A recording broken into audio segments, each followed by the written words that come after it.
صل على سيدنا ومولانا محمد وعلى سيدنا علي وسيدتنا فاطمة وسيدتنا زينب وسيدنا حسن وسيدنا حسين وعلى آله وصحبه وبارك وسلم. الحمدللہ رب العالمین والصلاة والسلام علی سید الانبیاء والمرسلین. اللہم صلی علی سیدنا و مولانا محمد وعلی آلہ وصحابہ وبارک وسلم وصلی علیہ. دنیا کے تمام دیکھنے والوں کو، تمام چاہنے والوں کو، تمام پیار کرنے والوں کو، اور جہاں جہاں تک اس وقت میری آواز کو سنا اور مجھے دیکھا جا رہا ہے، جنید اقبال کی جانب سے انتہائی محبت کے ساتھ السلام علیکم. ایک بار پھر ناظرین، آپ کو پر نور صبح نور کے ساتھ میں دل کی گہرائیوں سے خوش آمدید کہتا ہوں. آئیے چلتے ہیں حضرت ابو انیس محمد برکت علی علیہ رحمہ کی تالیف اسماء نبی کریم صلی اللہ علیہ وآلہ وسلم سے رسول اللہ صلی اللہ علیہ وآلہ وسلم کا ایک اسم مبارک پڑھنے اور سننے کی سعادت حاصل کرتے ہیں. سیدنا المحلل صلی اللہ علیہ وآلہ وسلم،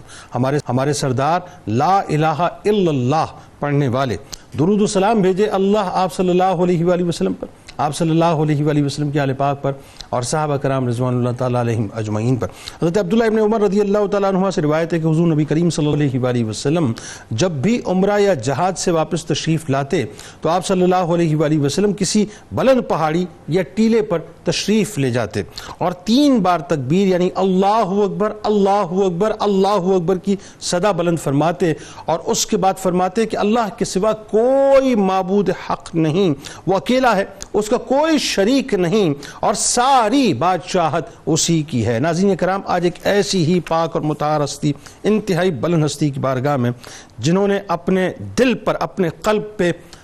نقش اللہ نقش کیا ہوا تھا، آج انہی کی بارگاہ میں ہدیہ تہنیت پیش کریں گے. ایک ایسی عظیم ہستی ناظرین کہ جو سلسلہ نقش بند کے آسمان کے انتہائی روشن ستارے ہیں.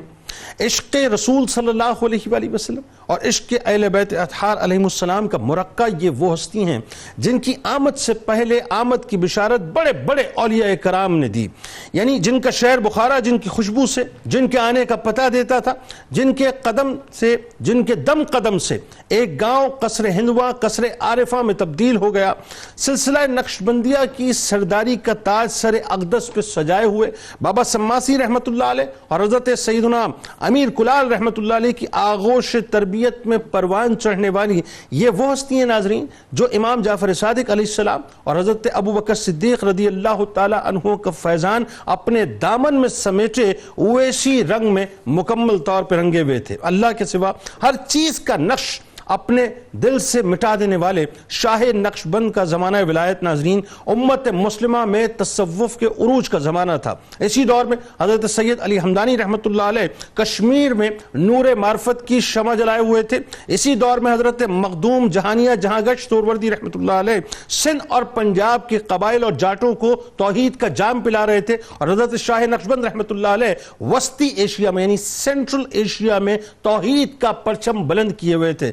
جبکہ سیاسی طور پہ ناظرین کئی نئی مملکتوں کا ظہور ہو رہا تھا، کئی حکومتیں ترتیب پا رہی تھیں. امیر تیمور انہی سالوں میں ایشیا میں حکومتوں کو مسخر کر رہا تھا اور ترکی کے عثمانی یورپ کی طرف پیش قدمی کر رہے تھے، یعنی اس میں مصروف تھے، اور اسلامی سلطنت کی سرحدیں توسیع اختیار کرتی جا رہی تھیں. جوانی میں ناظرین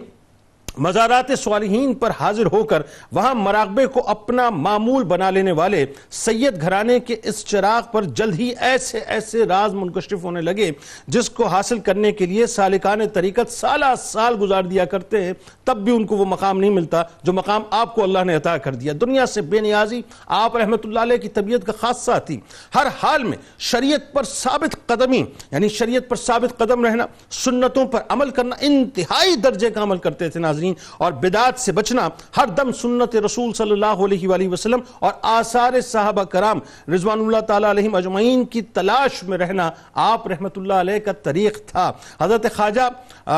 غجدوانی رحمت اللہ علیہ کی ہدایت کے مطابق ہمیشہ عزیمت پر عمل کیا، رخصت سے دور رہے۔ آپ کے روزمرہ کے معمولات میں خدمت خلق کا پہلو ناظرین انتہائی نمایاں تھا۔ اب ذرا غور کیجئے ناظرین، چھوٹی چھوٹی باتیں جن کو ہم محسوس کرتے ہوئے محسوس نہیں کرتے ہیں، سامنے ہوتی ہیں، صرف نظر کرتے ہیں، آپ اندازہ کیجئے کہ اللہ تعالیٰ نے ان چھوٹی چھوٹی باتوں میں کتنے بڑے بڑے مراتب رکھے ہوتے ہیں، اس کا ہمیں اندازہ نہیں ہوتا۔ ذرا سنیے کہ آپ کا یہ طریق تھا کہ مختلف راستوں کی دیکھ بھال کرتے تھے، مرمت کا آپ کا خصوصی مشغلہ تھا، یعنی راستوں کی مرمت کروایا کرتے تھے جہاں سے لوگ گزرتے تھے تاکہ لوگوں کو اس میں تکلیف نہ ہو۔ آپ کا پیشہ زراعت تھا، ہر سال مختلف فصلیں کاشت کر کے خصوصاً جو اور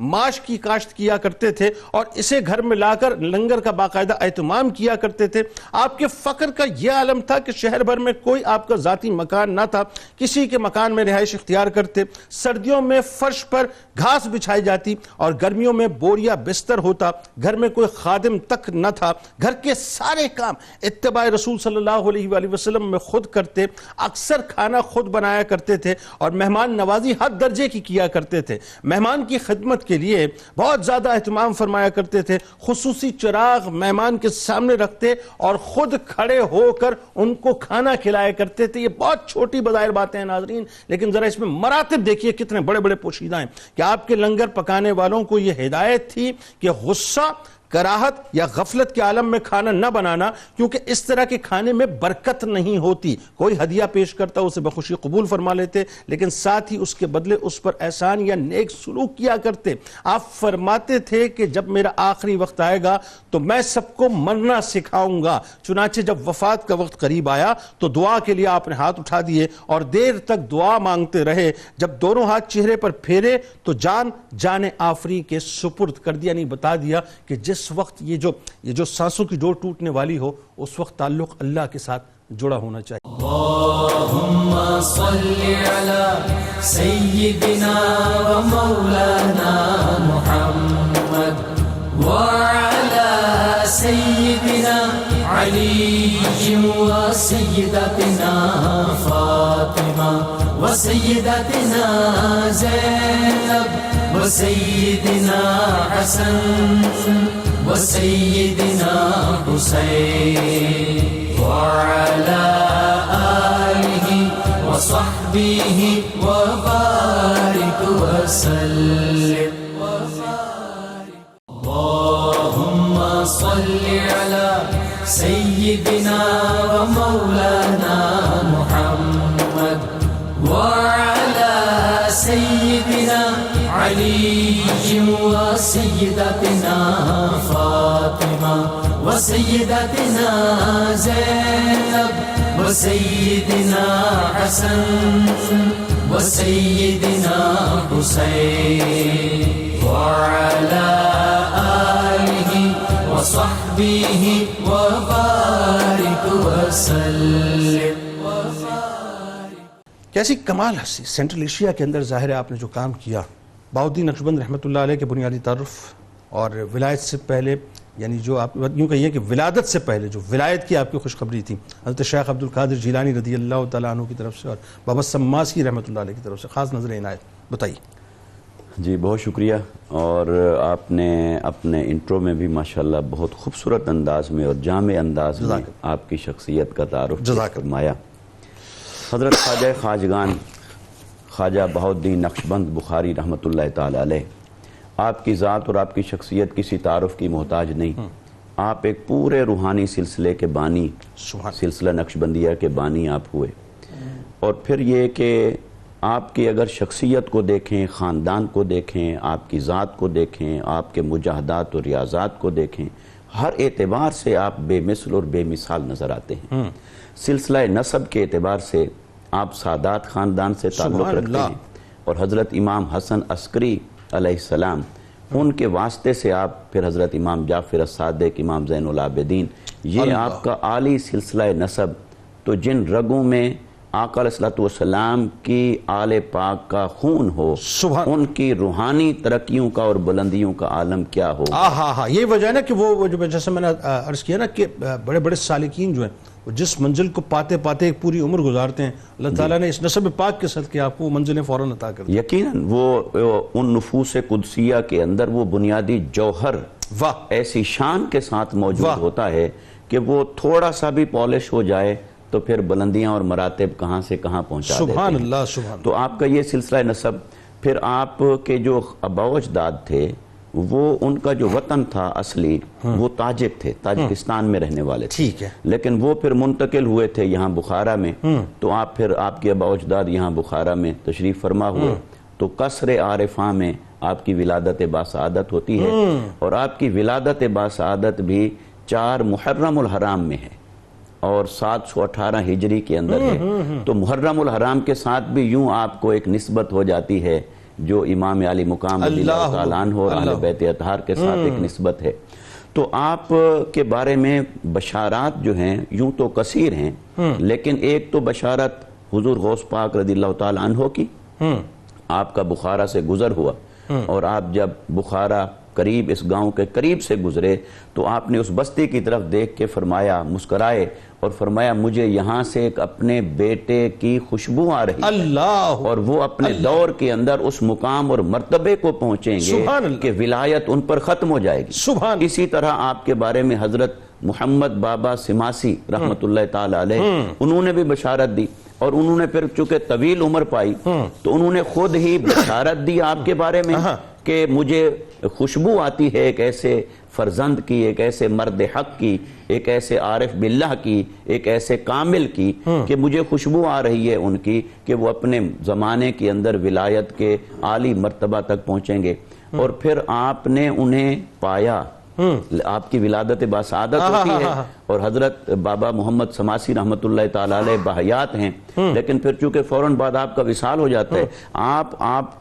اپنی فرزندی میں لیتے ہیں، اور پھر اپنے مرید صادق اور مرید خاص حضرت امیر کلال رحمت اللہ تعالیٰ علیہ ان کے سپرد فرما دیتے ہیں، وہ سید زادے، سید کو سید کے سپرد کر دیا کہ آپ ان کی تربیت فرمائیں۔ سبحان اللہ۔ اچھا، ایک بات ہے، قطع کلام کی معذرت، طریقت کے ظاہری جو تربیت ہے وہ تو سید امیر کلال رحمت اللہ تعالیٰ علیہ سے پائی، لیکن باطنی اعتبار سے آپ خواجہ عبدالخالق غجدوانی ان کے فیض یافتہ تھے اور ان کے طریق پر وہاں ویسی رنگ محسوس ہوتا ہے۔ جی ہاں، وہاں چونکہ وہ ان کو حضرت ویسے کرنی رضی اللہ تعالیٰ عنہ کے ساتھ ایک خاص نسبت تھی۔ پھر یہ کہ فنا فی الرسول کے مقام پر پہنچ جانا، فنا فی اللہ کے مقام پر پہنچ جانا، یہ سارے جو صوفیاء اور عرفاء تھے۔ اور پھر ان میں آپ ایک لطیف بات دیکھیں، یہ جو 4 سلاسل طریقت ہمارے برصغیر پاک و ہند میں معروف ہوئے، اگرچہ عربوں کی طرف جائیں، افریقہ کی طرف جائیں تو کچھ اور سلاسل بھی ہیں، جیسے رفاعیہ ہے، شاذلیہ ہے، لیکن یہاں برصغیر پاک و ہند میں 4 سلاسل طریقت کو مقبولیت عامہ ملی،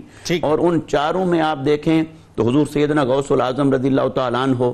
آل رسول صلی اللہ علیہ وسلم کے چشم و چراغ، حضرت خواجہ غریب نواز رضی اللہ تعالیٰ عنہ، آپ بھی سید ہیں، اور حضرت شاہ نقشبند رحمت اللہ تعالیٰ علیہ، آپ بھی آقا علیہ الصلوۃ والسلام کی اولاد پاک، تو تیری نسل پاک میں ہے بچہ بچہ نور کا، تو بھی عین نور ہے، تیرا سب گھرانہ نور کا۔ اس میں کوئی دوسری رائے نہیں۔ ایک بات اور دیکھیں، اور اس بات کو میں اس طرح سے ذرا سمجھنا آپ سے بھی چاہوں گا، 775 ہجری میں پردہ فرما رہے ہیں بابا سماسی رحمت اللہ علیہ، 772 ہجری میں سیدنا امیر کلال رحمت اللہ علیہ جن کے سپرد آپ کو کیا، انہوں نے جو ہے پردہ فرمایا، اور 791 ہجری میں پردہ فرمایا بہاؤالدین نقشبند رحمت اللہ علیہ نے۔ یعنی آپ دیکھیں کہ بہت قریب آپ پردہ فرما رہے ہیں، لیکن تربیت جو ہے وہ کس انداز سے دونوں ہستیوں نے آپ کی فرمائی ہے خاص طور پہ، اور کیا نظر کرم تھی۔ اسی حوالے سے ذرا کلام فرمائیے کہ بہاؤالدین نقشبند رحمت اللہ علیہ کے بچپن میں ظاہر ولایت کے آثار بھی تھے، کچھ بڑے لطیف سے واقعات بھی ملتے ہیں، اور تصوف کی دنیا میں آپ رحمت اللہ علیہ نے جو ابتدائی طور پہ جن لوگوں سے فیض حاصل کیا، اس میں خاص طور پہ حضرت خواجہ عبدالخالق گجدوانی رحمت اللہ علیہ کا ذکر آیا، سیدنا امیر کلال رحمت اللہ علیہ، اس حوالے سے ذرا۔ بسم اللہ الرحمن الرحیم، بہت شکریہ۔ جب بھی ہم کسی کی شخصیت پہ بات کرتے ہیں تو ظاہر ہے کہ چیزوں کو اس انداز سے دیکھنا ہوتا ہے کہ ان کی ولادت سے قبل کیا کوئی بشارت موجود ہے یا نہیں ہے، نمبر 1۔ نمبر 2 یہ کہ جب ولادت ہو گئی تو کیا فقط وہ بشارت ولادت تک محدود رہی یا آگے اس سلسلے کو آگے بڑھایا گیا؟ یعنی ایک تو بشارت یہ بھائی آپ کے یہاں بیٹا ہوگا، ٹھیک ہے بیٹا ہو گیا، ٹھیک ہے بشارت ہو گئی ہے، لیکن ایک یہ ہے کہ ماں باپ کو اللہ تبارک و تعالی نے جب اولاد سے نوازا، ایک بچہ تولد ہو گیا، پیدا ہو گیا، تو کیا اس بچے میں بھی کوئی صلاحیت موجود ہے یا نہیں ہے؟ نمبر 1۔ نمبر 2۔ نمبر 3 یہ کہ پھر یہ دیکھتے ہیں کہ والدین نے تربیت کے لیے کن ہستیوں کا انتخاب کیا، یعنی کن کے سپرد کیا۔ پھر چوتھی بات جو خاص طور پہ دیکھی جاتی ہے کہ تربیت کرنے والے، تعلیم و تربیت کے اہتمام کرنے والے، ان کا مقام و مرتبہ کتنا بلند ہو رہا تھا۔ یہ میرا خیال ہے یہ پیغام آج کے والدین کے لیے بھی ہے کہ ہمیں اپنے بچے کی پیدائش سے لے کے اہتمام کس طرح سے کرنا چاہیے، بس یہی ساری چیزیں۔ اچھا اسلام نے، میں ضمناً ایک بات یاد کروں کہ اسلام نے جو بچوں کے حقوق متعین فرمائے ہیں وہ بچوں کی ولادت کے بعد نہیں ہے، وہ پہلے سے ہیں، کہ نکاح کس خاتون سے کیا جائے کہ بچہ پیدا ہو اور نیک سالے اور سارا سلسلہ آگے بڑھے۔ تو جہاں قبلہ مفتی صاحب نے ذکر فرمایا کہ ان کی ولادت کے حوالے سے، بشارات کے حوالے سے، اسی طرح آپ یہ دیکھیے کہ جب وہ پیدا ہو جاتے ہیں تو سب سے پہلے جس ہستی کی طرف توجہ گئی ہے انہی کی طرف گئی ہے، ان کے والدین کی، بابا سماسی رحمۃ اللہ تعالی علیہ کی طرف، کہ بھئی آپ نے بشارت عطا فرمائی تھی، اب یہ بچہ پیدا ہو گیا ہے، بتائیے اب کیا کرنا ہے آگے سلسلہ۔ اب 2 روایات ہیں، ایک تو یہ کہ 3 دن کے تھے تو ان کے سپرد کیا گیا کہ حضور اب یہ آپ کی خدمت میں حاضر ہے۔ سلسلہ مشائخ نقشبند میں یہ بات ہے کہ تولد کے 30ویں دن آپ کے جد امجد لے کر پہنچے تھے بابا سماسی کی خدمت میں۔ اور دوسری روایت میں یہ ہے کہ جب 3 سال کے آپ ہو گئے، یعنی جب بچے کو مکتب بھیجنے کی عمر ہوتی ہے کہ بچہ کچھ پڑھ سکے، ویسے تو عام طور پر 4 سال 4 ماہ 10 دن کی عمر جو ہمارے متعین کی جاتی ہے کہ 4 سال 4 ماہ 10 دن ہو جائے اس کے، یہ 4 سال 10 ماہ 4 دن ہو جائے، جو بزرگوں کا ایک طریقہ کار رہا ہے، لیکن یہاں معاملہ یہ ہے کہ 3 سال کی عمر میں ہی ان کی فرزندی میں دیا جا رہا ہے انہیں، یعنی 125 برس سے اوپر عمر ہے بابا سماسی رحمۃ اللہ علیہ اور 3 برس کی عمر میں جو ہے آپ کو دیا جا رہا ہے، پیش کیا جا کیا فیضان ملا کہ فرزندی میں ہم قبول کرتے ہیں۔ اور قبول کرنے کے بعد آپ نے اسی وقت دیکھ لیا کہ ان کے مرشد کون ہوں گے، یعنی انہیں فیض کس سے مل رہا ہے؟ آ تو گئے ہیں میرے پاس، لیکن ہوتا یہ ہے کہ ہر کسی کے حصے کا فیض کہیں نہ کہیں موجود ہوتا ہے۔ وہ کہتے ہیں نا تصوف کی دنیا میں کہ یہ کس شاخ کا پرندہ ہے، وہاں سے اندازہ کر لیا کہ دانا یہاں سے مل رہا ہے، دانا انہیں یہاں سے مل رہا ہے۔ تو انہوں نے جو ان کے ہونے والے شیخ تھے اور جہاں سے انہیں حقیقی طور پر فیض ملنا تھا، حضرت خواجہ سید امیر کلار رحمۃ اللہ تعالی نے ان کے سپرد کیا،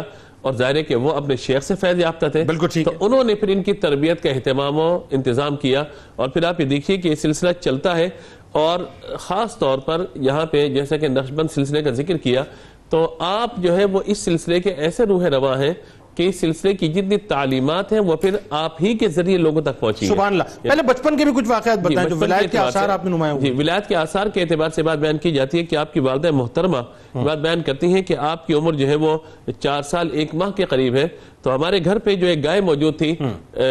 اس نے بچہ جننا تھا، تو اسی وقت آپ نے یہ کہا تھا کہ میرے بیٹے نے یہ بات کہی تھی کہ یہ گائے ایک گوسالہ جنے گی جس کی پیشانی سفید ہوگی، یعنی سفید پیشانی والا بچہ پیدا ہوگا۔ تو لوگوں نے کہا کہ یہ بچے نے بات کر دی، لیکن کہا جب وہ اس گائے نے اس بچے کو جنا تو ہم نے دیکھا کہ یہ تو سفید پیشانی والا ہے، تو لوگوں نے پھر یہ کہا کہ یہ بابا محمد سماسی رحمۃ اللہ تعالی علیہ کا فیض ہے جو اس بچے میں اب جاری ہونا شروع ہو گیا ہے۔ تو یہ بچپن کے واقعات ہی بتاتے ہیں کہ بشارت فقط بیٹی کی نہیں دی گئی تھی، بشارت دینے والی ہستی نے خاص طور پہ حضور شیخ عبد القادر جیلانی رضی اللہ تعالیٰ عنہ کی ذات مبارکہ ہو یا بابا سماسی رحمۃ اللہ تعالیٰ علیہ کی ذات گرامی ہو، انہوں نے یہی بشارت عطا فرما دی تھی کہ یہ بچہ کوئی عام بچہ نہیں ہے، اللہ تبارک و تعالیٰ اس سے بڑا کام لینے والا ہے۔ اور جب سلسلہ اویسیہ کا رنگ آپ پر غالب ہوتا ہے، حضرت خواجہ عبد الخالق غجدوانی رحمۃ اللہ تعالیٰ علیہ کی طرف سے جب روحانیت کا فیض آپ پر جاری ہوتا ہے، آگے مزید انشاءاللہ اس پر گفتگو ہوگی، تو وہاں آپ یہ دیکھیے کہ خواجہ عبد الخالق غجدوانی رحمۃ اللہ تعالی علیہ نے جو آپ پر نظر فرمائی ہے اور جو توجہ فرمائی ہے اور جو خاص طور پر باطنی امور پر آپ کی تربیت فرمائی ہے، وہ بھی ایک پوری حقیقت حال ہے کہ جس سے ہمیں آشنا ہونا ہے۔ اس پہ گفتگو کریں گے، اور ظاہر ہے اپنا خاص طور پہ جو ذکر خفی والا معاملہ ہے اس پہ بھی انشاءاللہ گفتگو کریں گے کہ وہ آپ ہی کی وجہ سے آپ نے ظاہر تبدیل فرمائی۔ لیکن ایک بات جو کمال ہے وہ یہ ڈاکٹر صاحب کہ آپ یہ دیکھیں ظاہر سیدوں سے بڑا فیض کس کا ہوگا، اصل تو سمندر وہی ہے نا فیض کا، لیکن وہی بات ہے کہ نسبی اعتبار سے اتنا عالی شان آپ کو نسب پاک، پھر اس میں صدیقی فیض بھی شامل ہو گیا، اویسی فیض بھی شامل ہو گیا۔ ذرا بتائیے کہ پھر اچھا یہ ہونے کے بعد بھی آپ رکے نہیں، وہ جو ایک کریوسٹی ہے، ایک تجسس ہے، آپ اس میں لگے رہے، وہ مشائخ کی بارگاہوں میں جانا، مزارات پہ حاضریاں دینا، پھر ظاہر ہے پھر ان مشائخ کے مقامات کی سیر کرنا، ذرا کچھ سیر ہمیں بھی کروائیے اس حوالے سے جو سیر حضرت بہاؤالدین نقشبند رحمۃ اللہ علیہ نے کی تھی۔ بسم اللہ الرحمن الرحیم۔ سلطان المشائخ حضرت سید بہاؤالدین نقشبند بخاری رحمۃ اللہ تعالی علیہ 8ویں اور 9ویں صدی ہجری کے ان عظیم المرتبت بزرگوں میں سے ہیں کہ جنہوں نے اہل علم اور اہل ولایت کے لیے ایک نئے جہان کو آباد فرمایا. واہ واہ واہ سبحان اللہ. موجودہ جو بخارا کی لوکیشن ہے وہ ازبکستان ہے, اور میں گزارش کروں گا وہ ناظرین جو یہ ماوراء النہر سماعت فرما رہے ہیں جس کو سینٹرل ایشیا آج کہا جاتا ہے, کہ آپ کوشش کیجئے کہ جہاں آپ عراق اور دیگر مشائخ کے مزارات کے لیے آپ سفر کرتے ہیں, اب آپ سینٹرل ایشیا کا سفر بھی کیجئے. کیا کہنا ہے؟ جہاں حضرت بہاؤالدین نقشبند بخاری, حضرت بابا سماسی, حضرت سید امیر کلال, حضرت امام ترمذی اور حضرت ابو منصور ماتوریدی جیسے بزرگوں کے مزارات سبحان اللہ سبحان. کیونکہ یہ ایک لاسٹ ہسٹری ہے جسے مسلمانوں نے اس وقت نظر انداز کیا ہوا ہے. بہت صحیح کہہ رہے ہیں, بہت صحیح کہہ رہے ہیں. اہم بات یہ ہے کہ حضرت بہاؤالدین نقشبند بخاری رحمۃ اللہ علیہ ایک طرف تو حضرت عبدالخالق غجدوانی, حضرت بابا سماسی, حضرت سید امیر کلال,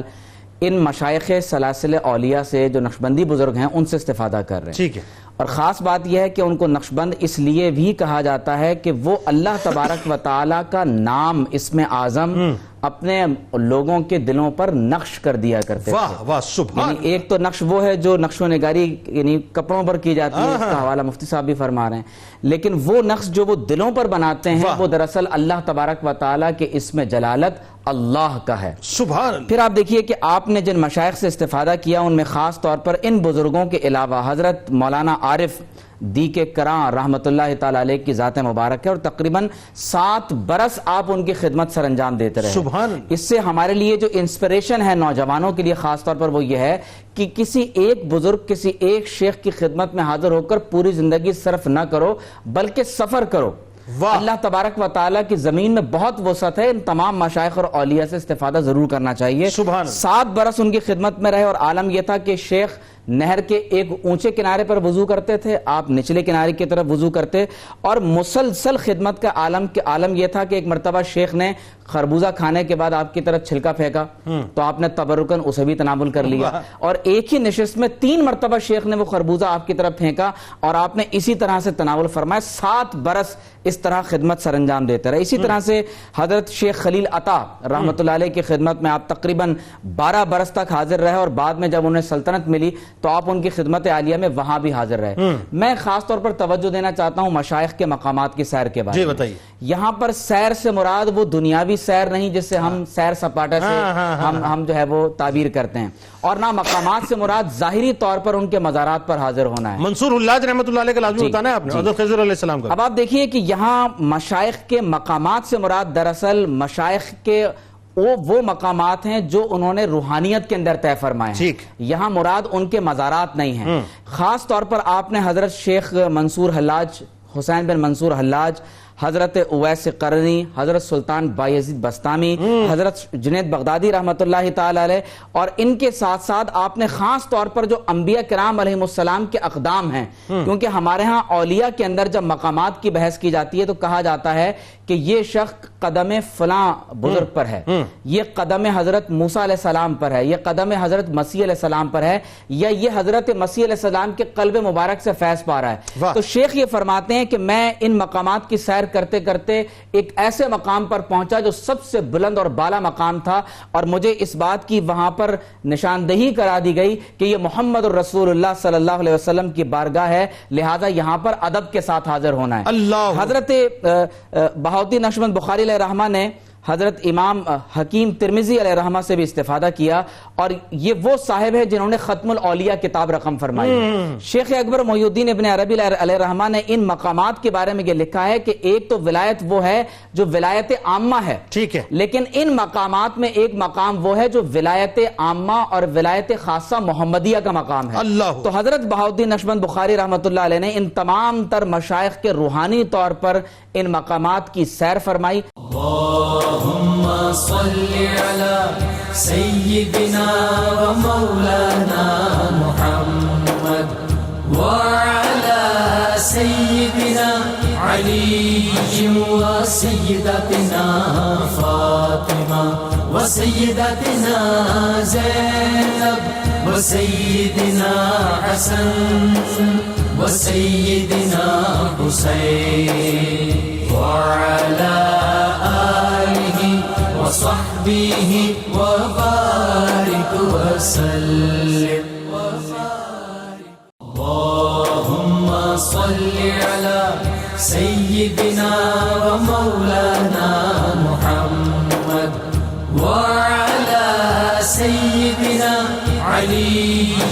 وسيدتنا فاطمة وسيدتنا زينب وسيدنا حسن وسيدنا حسين وعلى آله وصحبه وبارك وسلم. اب آئیے اسی احتیاط کو لے کر چلتے ہیں اور ایک بار پھر مفتی صاحب سے پوچھتے ہیں. ویسے تو ظاہر ہے میرا تو ماننا یہ ہے کہ جو سرکار علیہ السلام کی سنتوں پر عمل کرتا ہے اس سے بڑا عاشق کوئی ہے ہی نہیں صاحب، لیکن آپ نے ظاہری طور پہ بھی یہ بتلایا کہ عشق کیا ہوتا ہے، اور باطن بھی آپ کا رچا ہوا تھا عشق مصطفیٰ صلی اللہ علیہ وسلم سے اور عشق اہل بیت اطہار سے. بتائیے. جی بالکل ایسے ہی ہے. دیکھیں اگر یہ میں 3 پوائنٹ اس کے آپ کے سامنے عرض کروں: ولایت، تصوف، روحانیت. معرفت الہی کے بغیر نہیں ہو سکتی. بالکل ٹھیک ہے. نسبت اور غلامی مصطفیٰ صلی اللہ علیہ وسلم کے بغیر نہیں ہو سکتی. درست. اور اہل بیت اطہار اور حضرت مولا کائنات رضی اللہ تعالیٰ عنہ ان کی نسبت، محبت، غلامی اور ادب کے بغیر بھی نہیں ہو سکتی. 100% دروازہ وہیں سے کھلتا ہے. لہٰذا تصوف، ولایت، روحانیت جہاں کہیں بھی اپنے نقطۂ کمال کو ملے گی وہاں معرفت الہی پر بھی اسی قدر محنت و ریاضت ہوگی. واہ. نسبت مصطفی کی پختگی کے لیے بھی اسی قدر محنت ہوگی. اور اہل بیت اطہار اور پھر جتنے صلحاء گزرے صحابہ کرام سے لے کر تمام اکابرین کی محبت اور ادب. اور حضرت شاہ نقشبند رحمۃ اللہ تعالی علیہ، اگر آپ کا میں یہ ایک قول آپ کے سامنے عرض کروں، آپ نے فرمایا کہ جو ہمارا طریق ہے، طریق نقشبندیہ، اس میں بھی 3 ادب ضروری ہیں. کہا سب سے پہلے اللہ کا ادب ہے، اور اللہ کا ادب یہ ہے کہ اللہ کی اطاعت اور فرما برداری کو اپنایا جائے. سبحان اللہ. پھر رسول اللہ صلی اللہ علیہ وسلم کا ادب ہمارے طریقہ کے اندر بہت اہم ہے اور پلر ہے، ستون ہے. اور حضور کا ادب یہ ہے کہ اللہ تک پہنچنے کے لیے حضور ہی کو وسیلہ کامل تصور کیا سبحان جائے. اللہ. اور آقا علیہ السلام کے وجود اطہر کو اور پھر آپ کے اسوہ حسنہ کو، آپ کی سیرت کو، آپ کے اخلاق کو، آپ کے اعمال کو، آپ کی تعلیمات کو وہ وسیلہ تصور کیا جائے اور اسی کے ساتھ مطابعت اختیار کی جائے. جیسا کہ آپ نے ایک جملہ، یعنی فالوور اسی طرح سے بن جائے، جیسا آپ نے ایک جملہ کوٹ کیا، یہی حقیقت ہے کہ محبت رسول صلی اللہ علیہ وسلم کے بغیر آقا علیہ السلام کی تعلیمات پر کما حقہ عمل ہو ہی نہیں سکتا. آپ کی سنت کی پیروی کما حقہ ہو ہی نہیں سکتی جب تک دل و جان سے بڑھ کر آقا علیہ السلام کی تعلیمات سے اور آپ کی سیرت مطہرہ سے محبت نہ ہو. اور آپ نے فرمایا تیسرا ادب ہمارا یہ ہے کہ جو بھی صالحین ہیں جو آقا علیہ السلام کی نسبت مطابعت میں فنا ہو گئے، ان کا ادب اور احترام زندگی بھر قائم رکھنا یہ بھی طریق تصوف میں ضروری ہے. پھر آپ کے اگر خاص طور پر اس پہلو کو دیکھ لیا جائے کہ آقا علیہ السلام کی ذات کے ساتھ آپ کی محبت کا عالم کیا ہے اور اہل بیت اطہار کے ساتھ آپ کی محبتوں کا عالم کیا ہے، تو یوں تو آپ کے اقوال میں، ملفوظات میں، آپ کی تعلیمات میں ہر جگہ اس کا عکس نظر آتا ہے. آپ تو سراپا عشق مصطفیٰ میں ڈھلے ہوئے نظر آتے ہیں. لیکن اگر میں ایک ربائی، 1 یا 2 جتنا وقت ہوا، اگر وہ آپ کے سامنے رکھوں اور آپ کی رباعیات کے اندر دیکھیں کہ جہاں آپ نے طریقت اور تصوف کی تعلیمات دی وہاں رباعیات بھی ارشاد فرمائیں. کیونکہ عشق اور محبت کا جو اظہار اشعار میں ہو سکتا ہے وہ نثر میں نہیں ہو سکتا ہے. تو آپ نے رباعیات جو بیان فرمائیں اس میں دیکھیے کہ کیا جھلکتا ہے عشق اور ادب. آپ فرماتے ہیں یا رب برسالت رسول ثقلین، یا رب بغذا کنندہ بدر و حنین، اسیاں مرا 2 حصہ کن در عرصات، نیمے بحسن بخش و نیمے بحسین. اللہ اکبر. آپ فرماتے ہیں کہ اے باری تعالی، تجھے رسول الثقلین کا واسطہ، تجھے رسول الثقلین کا واسطہ اور تجھے بدر و حنین میں غزوات میں تشریف لے جانے والے اپنے محبوب کا واسطہ، ان کے واسطے سے یہ کر کہ جو میرے اسیاں ہیں، اسیاں گناہ کو کہتے ہیں لیکن صاحب ذرا یہ تو آپ کی عاجزی ہے. آپ تو اس مقام پر تھے تقوی و طہارت، تو یہ تو آپ کی عاجزی ہے. تو آپ فرماتے ہیں کہ جو میرے خطائیں ہیں یا میرے جو گناہ ہیں تو باری تعالیٰ ان کے 2 حصے فرما دے. اور اس کا ایک حصہ امام حسن مجتبی کے صدقے سے معاف فرما اللہ، اور اس کا ایک حصہ امام حسین رضی اللہ تعالیٰ عنہ علیہ السلام کے صدقے سے معاف فرما۔ سبحان اللہ۔ اب دیکھیے خود کتنے مقام اور مرتبے پر ہیں، پھر اللہ کی بارگاہ میں مصطفیٰ کا وسیلہ پیش کر رہے ہیں، اللہ اکبر، اور آقا علیہ السلام کا وسیلہ پیش کرنے کے بعد یہ کہنا کہ میری خطائیں یہ عاجزی ہو گئی، اور پھر وسیلہ بناتے ہیں حسنین کریمین کو، یہ امت کی تربیت ہو گئی، امت کی تربیت ہو گئی کہ آقا علیہ السلام کی بارگاہ تک پہنچنا ہے تو حسن اور حسین کا دامن پکڑ کے پہنچو، اور رب کی بارگاہ میں پہنچنا ہے تو دامن مصطفیٰ، یعنی یہ بھی بتا دیا کہ مقام ولایت پہ یہاں موجود ہوں، لیکن اس کے باوجود رہتی دنیا تک پیغام دے گئے کہ اسی راستے سے جاؤ گے تو فلاح پاؤ گے۔ علامہ صاحب، آپ کا زہد و تقوی، اچھا ایک تو ایک آپ کی منزل یہ ہے، اور ایک منزل یہ ہے کہ آپ کا زہد و تقوی، آپ کی عبادات، اور ظاہر ہے ساتھ ساتھ اسی اعتبار سے آپ نے سلسلہ نقش بند میں جو تقوی اور پرہیزگاری کا اہتمام کروایا، اور جو آپ نے اپنے مریدین کو جس انداز سے اس کی تربیت فرمائی، یعنی میں نے ایک جملہ استعمال کیا نا کہ جن کے کھانے کا اہتمام اور انتظام اور اس میں جو ہے اپنا کیا کہتے ہیں احتیاط ایسی ہوتی ہو، تو وہاں تقوی اور پرہیزگاری کیا ہوگی، ذرا بتائیے۔ بہت شکریہ۔ بسم اللہ الرحمن الرحیم۔ تین باتیں میرے پیش نظر ہیں اس وقت۔ ایک تو یہ ہے کہ جو خاص طور پہ جنازے کے حوالے سے جو شعر کہا گیا تھا وہ اتنا عالیشان ہے کہ یہ آپ نے فرمایا تھا کہ میں مرنے سے پہلے تو میں بتا دوں گا موت کے وقت کہ مرنا کیسے ہوتا ہے، یا مرنے کا طریقہ بتا دوں گا، اور پھر یہ شعر آپ نے وصیت کے طور پہ فرمایا تھا۔ تو یہ سب سے بڑی تربیت تھی آپ کی کہ زندہ تو انسان رہ لیتا ہے، لیکن مرنے کے بعد کیسے زندہ رہے یہ تمہیں جاننا ہے۔ اب مرنا کیسے، مرنے کے بعد زندہ کیسے رہنا ہے، تاریخ میں زندہ رہنا، دلوں میں زندہ رہنا، تو یہ شعر ان کی پوری زندگی کی عکاسی کرتا ہے۔ ہم آ جاتے ہیں اس جانب کے تین باتیں۔ پہلی بات تو یہ ہے کہ کسی نے آپ سے پوچھا تھا، یعنی تعلیم و تربیت کا اہتمام تو تمام مشائخ تمام سلاسل میں ہی ہوتا ہے، لیکن سلسلہ مشائخ نقشبندیہ میں جو خاص طور پہ تین چار چیزیں ہیں وہ یہ ہے، پہلی چیز تو ذکر خفی ہے، یعنی ذکر جلی تو چلتا ہوا آ رہا تھا تمام سلاسل میں، بابا محمد سماسی رحمۃ اللہ تعالیٰ علیہ یا خواجہ سید امیر کلار رحمۃ اللہ تعالیٰ علیہ، انہوں نے بھی ذکر بالجہر کی طرف جو ہے وہ توجہ دلائی تھی، لیکن حضرت خواجہ عبد الخالق غجدوانی رحمۃ اللہ تعالیٰ علیہ نے آپ کو یہ تلقین فرمائی تھی کہ میں چاہتا ہوں کہ آپ ذکر خفی کی طرف آ جائیے۔ اچھا، ذکر خفی کا معاملہ یہ ہوتا ہے کہ سانس کے ذریعے ذکر ہو رہا ہوتا ہے، یعنی اب آپ ذکر کرنے بیٹھے ہوئے، مجھے علم ہی نہیں ہے، پتہ ہی نہیں، لیکن سانس آپ کی ہر وقت ذکر کر رہی ہے، لیکن جو ہے وہ مثل پاس نفاس یا پاس انفاس، یعنی ایسا ذکر کہ جو ہر سانس کے ساتھ ہو رہا ہو، یعنی ایک ہے کہ نفس سے آتی ہے یاد حضور کی خوشبو، ایک ہے نفس سے آتی ہو یاد حضور کی خوشبو، سبحان اللہ سبحان اللہ، سانس سے جو ہے وہ اللہ تبارک و تعالیٰ کے ذکر کی خوشبو آتی ہو۔ یعنی یوں کہیے، معذرت کے ساتھ میں ایک جملہ ایڈ کرنا چاہوں گا اجازت سے، یوں کہیے کہ سانسوں کی ڈور ہر وقت گنبد خضرا سے اور اللہ کے گھر سے جڑی رہتی ہو۔ چلے میں ربائی پوری آپ کو سنا دیتا ہوں۔ سنائیے۔ نفس سے آتی ہے یاد حضور کی خوشبو، بڑے دور سے آتی ہے بڑے قریب کی خوشبو، اور پسینہ کیوں نہ ہو مجھ کو گلاب سے بہتر کہ نبی کے جسم سے آتی ہے نور کی خوشبو۔ اللہ، تو یہ جو آپ نے نفس کے ذکر کی بات فرمائی ہے، فرمایا کہ ایک تو یہ ہے کہ بندہ اگر جہری طور پہ ذکر کر رہا ہو تو ہو سکتا ہے ریاکاری میں مبتلا ہو جائے، اور کبھی سو رہا ہو تو سانس اس کی چل رہی ہے مگر زبان تو بند ہو گئی ہے، تو کہا کہ اگر مثل سانس اللہ کا نام چلتا رہے تو لہٰذا یہ ہوتا رہے گا۔ اسی لیے آپ یہ دیکھیے کہ نقش بند اس کو کہا ہی اس لیے گیا ہے کہ آپ نے ذکر خفی کے ذریعے لوگوں کے قلوب پر اللہ تبارک و تعالیٰ کے اسم اعظم کو نقش فرما دیا تھا۔ تو یہ سانس کے لیے جو ذکر جو چل رہا ہے، پہلی تو آپ نے اس کی تلقین فرمائی ہے۔ اللہم صلی علی سیدنا و مولانا محمد وعلی سیدنا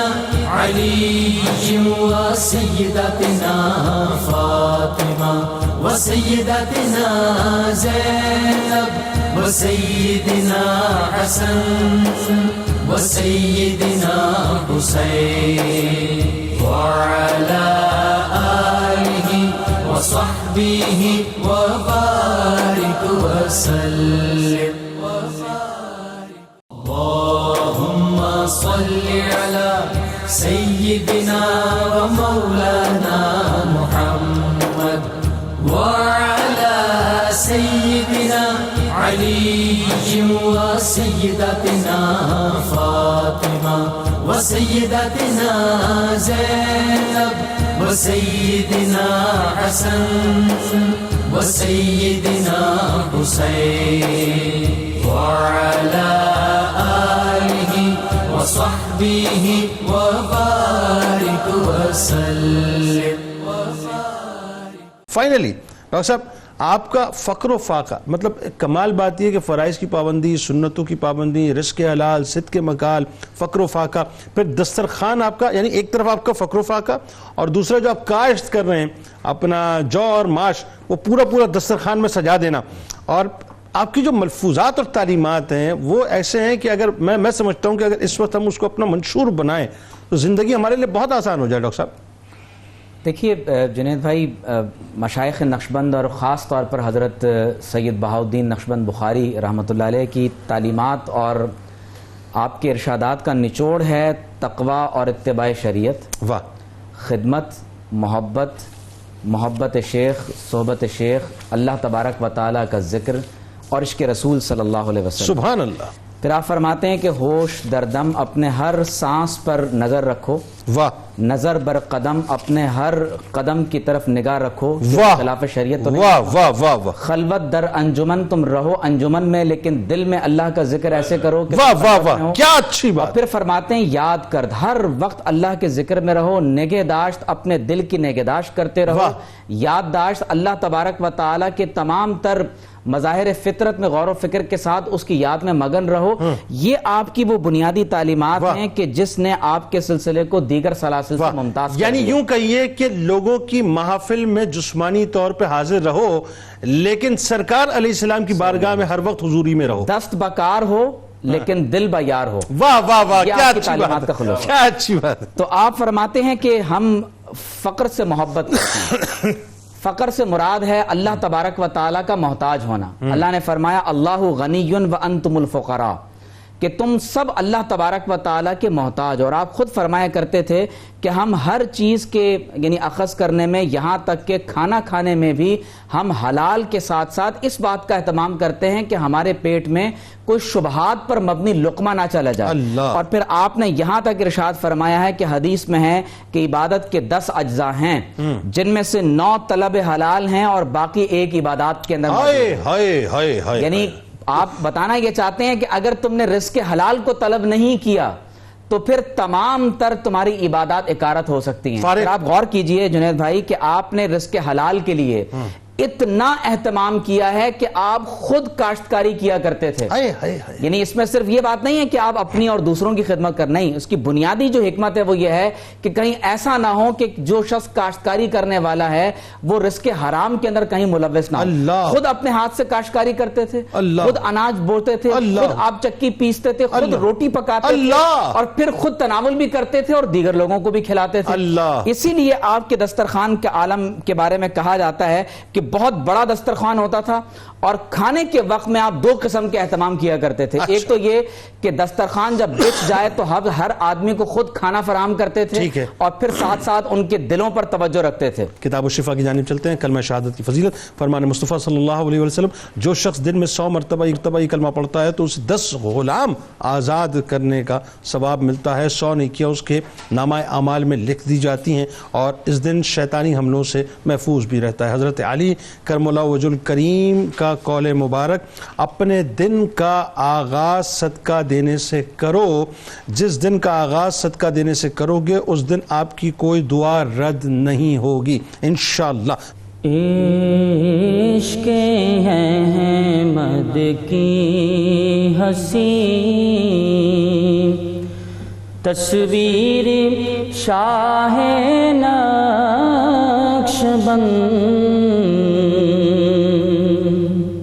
عشق احمد کی ہنسی تصویر شاہ نقشبند، بانٹتے ہیں عشق کی تنویر شاہ نقشبند، اور وہ سراپا عشق و مستی وہ علی کے دلربا،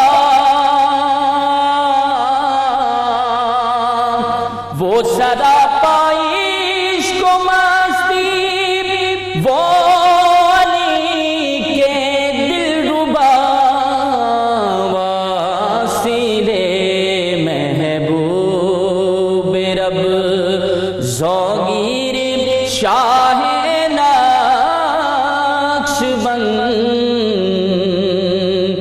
اور دل میں حب مصطفیٰ کا نقش تھا جب بن کیا،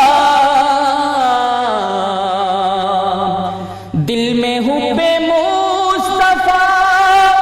کا نقش تھا جب بن کیا، کہہ گئے سارا جہاں تسخیر شاہ نقش بن، کہہ گئے سارا جہاں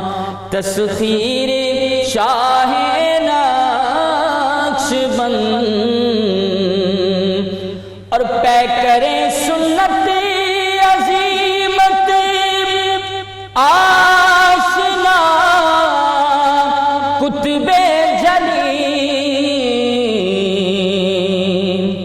پے کریں سنت عظیمت آشنا کتب جلی، عشق کی ساجد بنے تفسیر شاہ نقش بن، عشق کی ساجد بنے تفسیر شاہ نقش بن۔ اللهم صل على سيدنا ومولانا محمد وعلى سيدنا علي